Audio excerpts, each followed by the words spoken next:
What's up, everyone? It's Sensei Ron Thomas, founder of the Mastery Bootcamp, author of Positive Thinking is for Sissies. I'm a personal development coach and a mindset expert.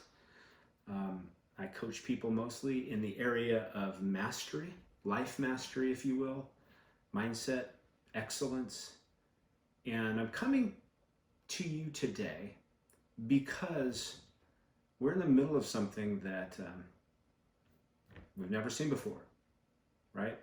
The coronavirus, a global pandemic. Never seen it in my lifetime.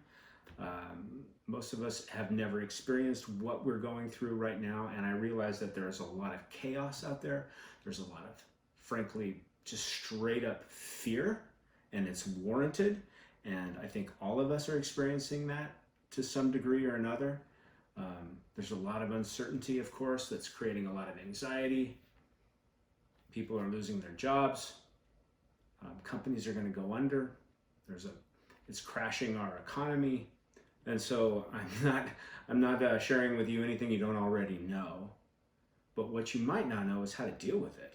There's a lot of confusion out there. How do you deal with something that we're all experiencing right now? So I've got some ideas for you. I want to share with you a personal story that might help you deal with it. I'm not going to pretend like any of this is easy. I'm not going to pretend like any of this is going to be a breeze for you to get through, unless you're just checking out and not paying attention to what's happening. And I hope that's not you. I hope you are paying attention. So listen, I want to start this video by just sharing a personal story with you. Now, many of you watching this will know that I'm an actor. And you probably follow me, maybe. Maybe you've done a search for me and you realized, wow, this guy was a co-star of the original Karate Kid. And that's true. I played Bobby Brown in the original Karate Kid. I'm an OG Cobra Kai, and I'm proud of that. I'm proud of the character I played. In my experience in Hollywood, there was a lot of ups and downs, a lot of trials and tribulations that an actor goes through. And in my early days, I want to share with you a story that relates to this video. Many of you may know who Michael Landon is or was. Michael Landon was a Hollywood icon. Some of you watching may be too young to remember who Michael Landon was, but he was a TV legend in his time. He played Little Joe Cartwright on Bonanza. He brought us Little House on the Prairie, Highway to Heaven. Michael Landon wrote and produced and directed and starred in his TV shows and was pretty much a TV icon. And when I left my hometown to move to Los Angeles to pursue my dreams as an actor, my mother and father were divorced, and my mother was living alone. It was a tough decision for me to just up and leave my hometown, but I had to pursue my dreams. I had to pursue my goals for my life, and I wanted to be a professional actor, so I moved to LA. And I can remember growing up, my mother always used to watch Bonanza. Her favorite actor was Little Joe Cartwright, right? Well, her favorite character, her favorite actor was Michael Landon. You'd think her favorite actor would be me, but no, back in the day, it was Michael Landon. And I can remember leaving with my Toyota pickup truck all packed up with my luggage and my stuff I was bringing to LA. And she just, she was sad. And I said, sorry, Mom, it's something I have to do. And I just remember her saying, just make sure that you work with Michael Landon one day. And I'm like, God, that would be a dream. I would love to work with Michael Landon one day. And so I moved to Hollywood and I start auditioning and I'm in classes and I'm working on my craft as an actor, and I'm going out and I'm hitting the actor's path, right? The actor's road, auditioning a few times a week for commercials and television or what have you. And about 3 years into my career, my professional career as an actor in LA, 3 years living in LA, I get an audition for guess who? For Michael Landon. And I can remember, wow, this is going to be awesome. So I didn't tell my mom because I wanted to see how far I was going to get in the audition process and if I was going to land the job. Because, of course, in my mind, I'm thinking, if I land this job, I'm going to fly my mom to Los Angeles. I'm going to bring her on the set, and I'm going to have her watch her son working with her favorite actor of all time, Michael Landon. So I got my fingers crossed. I'm hoping that's how far I'm going to get in this audition thing. And so it was for Highway to Heaven. And I can remember going in and reading for the casting director. She liked me. She brought me back the very next day to read for producers, not Michael Landon yet, because he's always on the set working. He does never in the office. And then I get a third call back for guess who? For Michael Landon. And what I want you to realize is at that time, I was on top of my game as an actor. I was doing stage shows and working, you know, on my craft in acting class, and I was bringing my A game, you know.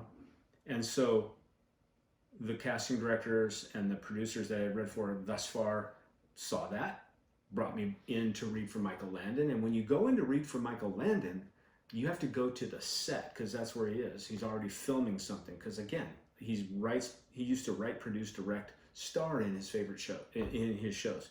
And so I go to acting class that night, the night before my audition for Michael Landon. And by the way, it's down to me and one other actor.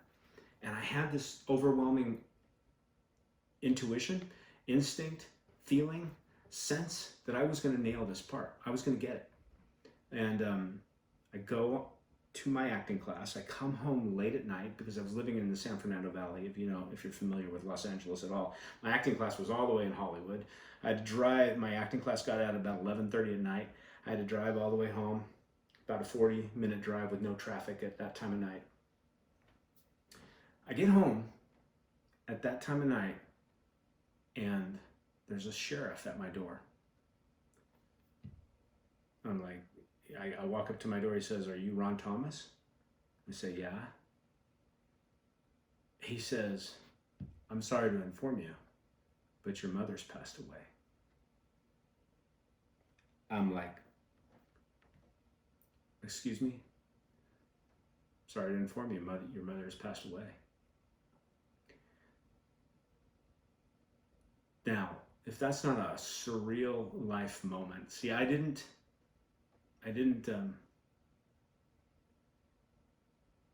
see it coming. I totally wasn't expecting that. I didn't tell my mom that I was reading for Michael Landon, and it was between me and one other actor because, again, I wanted to surprise her. And everything shifted for me in that moment. It's like, if you've ever had somebody tell you that, this was really my first experience with death and somebody that close to me. So it's like somebody reached inside my chest and ripped my heart out. And it was just a total sinking, heavy, empty feeling. And I just went numb. And then I started to cry. I was up all night and I cried all night. My eyes were swollen. I got up in the morning and I was in that denial phase where I couldn't speak it, right? I couldn't say my mother died. It was very hard for me. I had called my agent. I said, my mother passed away yesterday. And he said, very nice guy, sent his condolences, tried to console me, but said, "Do you want to cancel the audition?" And I said, no, that my mother would want me to go on this audition. And so I went. And it was, probably the worst audition that I'd ever had in my life. I don't even remember the words. I barely remember, Michael Landon sitting there, the casting director sitting there, shook Michael Landon's hand, read with the casting director, got finished with the scene, and Michael Landon just looked at me, no words. And the casting director says, "Thank you, Ron." And I turned to leave, put my hand on the door, turned back, and I said, and she said, "Yes, Ron?" And I said, "Nothing." And I left. Now, that moment is one of the biggest regrets I ever had, because that was my moment to say to Michael Landon, please forgive me for blowing this reading. Please think of me in the future. My mother passed away. You were her favorite actor. She always wanted me to work with you. Please give me another chance in the future. I'll come back with a better what? A better mindset. See, here's the thing about that. Why am I sharing that story with you? In my coaching, in my speaking from stage, I always say mindset is everything. What happened to my mindset when I found out my mother passed away? In that instant, I was on my A game, but all of my training, all of my experience, all of my talent, all of my skill as an actor, all of my A game went right out the window the moment I found out my mother had passed away. And I didn't bring any game the next day to Michael Landon, much less my A game. Mindset is everything. So that's the first thing I want you to remember. Mindset is everything. So how you deal with this crisis, this coronavirus, this chaos is going to you're going to either react to it or you're going to respond to it. And the first thing I would suggest to you is to think about your mindset. If you have been quarantined at home, like most of us have, and been suggested to stay at home and everything's closed, my gym is closed, restaurants are closed, you can't go to Starbucks and sit down, and on your computer you can't. Our lifestyle has completely been flipped. You probably, maybe, have lost your job. Many of you have, or at least been laid off or temporarily with or without pay. I don't know your current situation, but there's a lot of anxiety and a lot of fear out there. You know, and just last week, it seemed like life was normal, like just a week ago. And then all of a sudden, bam, you know, people are being called to shelter in place. So how you show up will be determined by your mindset. And you can either bring your A game to this situation, and I would venture to say that the people you love, they need someone to be in charge. They need to see someone in command, right?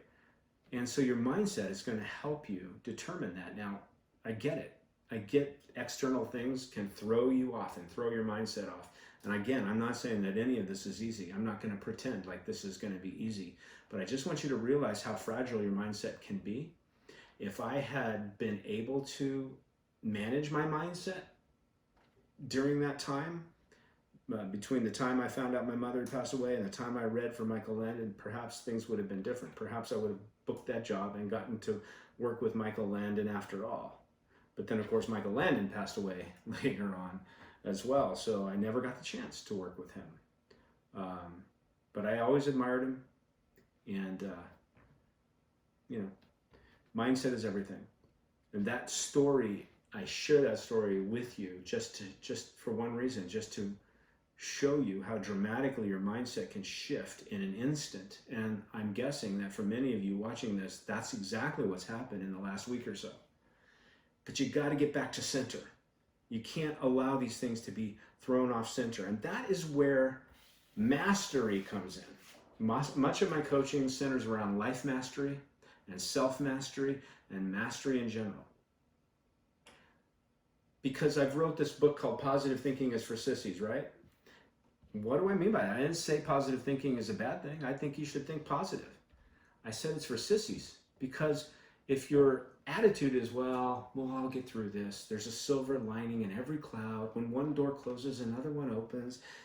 That's all fluffy, nice stuff to think about. But listen, we're dealing with something very real and very serious. And mastery, while positive thinking may be for sissies, mastery is for warriors. Why? Because mastery requires you to own your crap. You got to own your stuff. You got to look in the mirror, take responsibility for your thoughts, your emotions, your actions, your behavior, your mindset. And that is not easy. We can't positive think our way out of this coronavirus situation. We're not going to positive think our way out of this, and much of this is out of our control.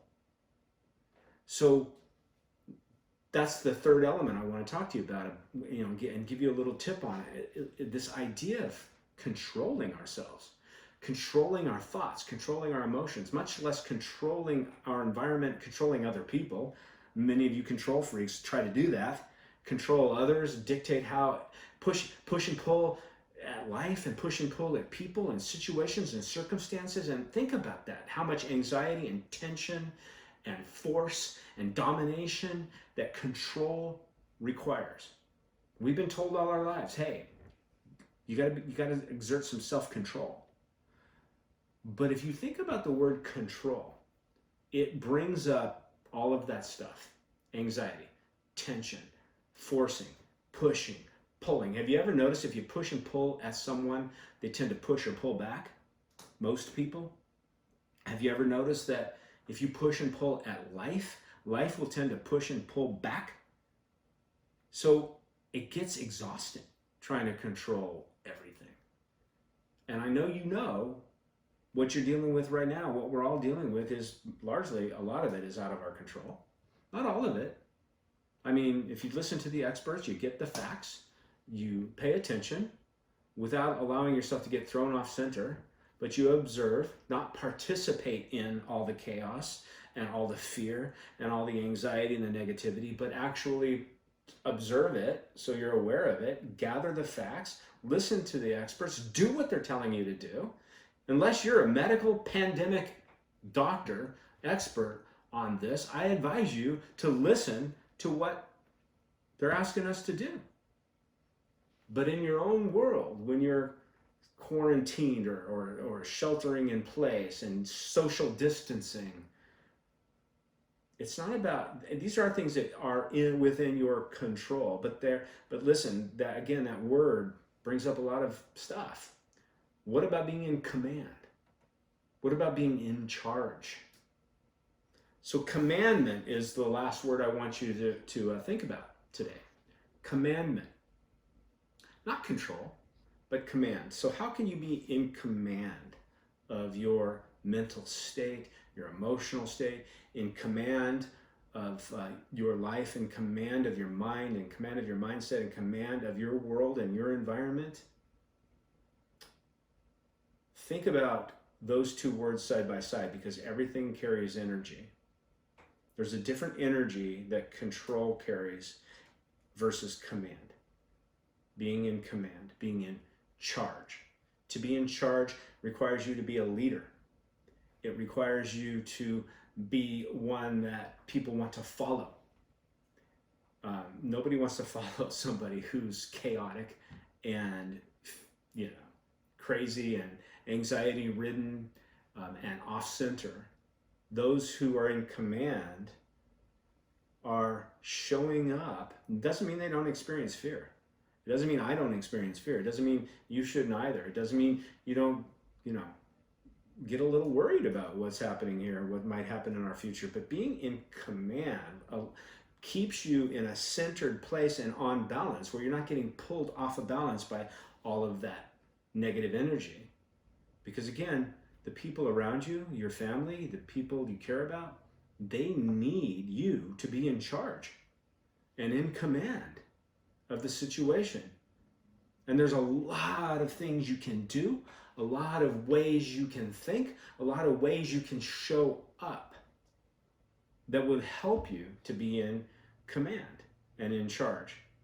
One of them is all about, again, it is showing up as masterfully, but one of those ways is to show up as a leader, take on a leader, a leader's mindset.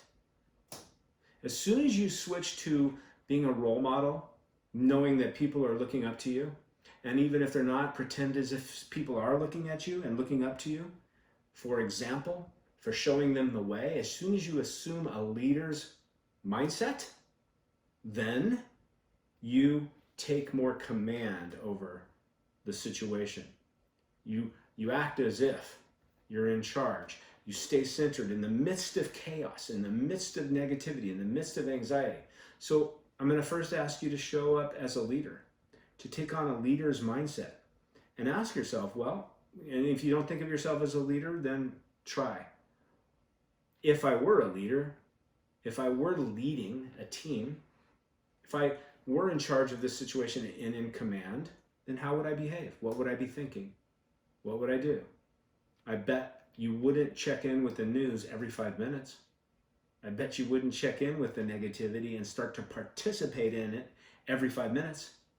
Every 5 minutes turning on Facebook to see what people are posting, or Instagram, looking to social media for your cues on how you should be behaving, and then starting to comment and getting sucked into the negativity and pulled into it, and having that urge to respond and assert your opinion. I bet you, if you were in command, you wouldn't be doing those things. You would be checking in from time to time to see what the latest statistics, the latest facts are telling us, what the medical leadership is telling us about this and what to do about it. But you wouldn't be checking in every 5 minutes. You would be owning your day. You would be focusing on things that serve you, that serve your family, doing things and being in a state that serves the people that are looking up to you, and that serves you, serves your health, your body, your mind, your emotions. You'd be reading things, you'd be creating things, you'd be activating your creativity, you would be owning your day. And certainly you'd be owning your morning. You wouldn't wake up and the first thing you do is check your emails, check social media, turn on the news. You would take time for yourself to get in a mental state of preparedness and readiness to take on what the day may bring. An Olympic athlete, the hour before their race, they're mentally preparing. Your morning should be like that as well. You should own your mornings, and you shouldn't let other people's agendas, other people's negativity throw you off of you getting into an emotional, mental, vibrational, energetic state of mind and body and being that allows you to take on your day and hit the starting blocks running. Hit the starting blocks in a state of negativity, you're going to lose the race, my friend. So these are just some of the things and some of the ways that you can think about. These are some of the things you can start implementing and start doing and just beginning to shift your mindset. I hope that this video serves you. I really just felt the need to turn on the record button and start talking. And I hope this video serves you in some way. So stay tuned, share it, share this video, comment, give me some positive comments below, follow me on YouTube, subscribe to my channel, Sensei Ron Thomas, follow me on Instagram at The Real Ron Thomas, follow me on Facebook at Sensei Ron Thomas, follow me. I'm going to be posting more positive messages for you in the way of mindset and in the way of commandment and in the way of mastery, personal development, and until then, I'll see you next time. Take care of yourself. Be safe.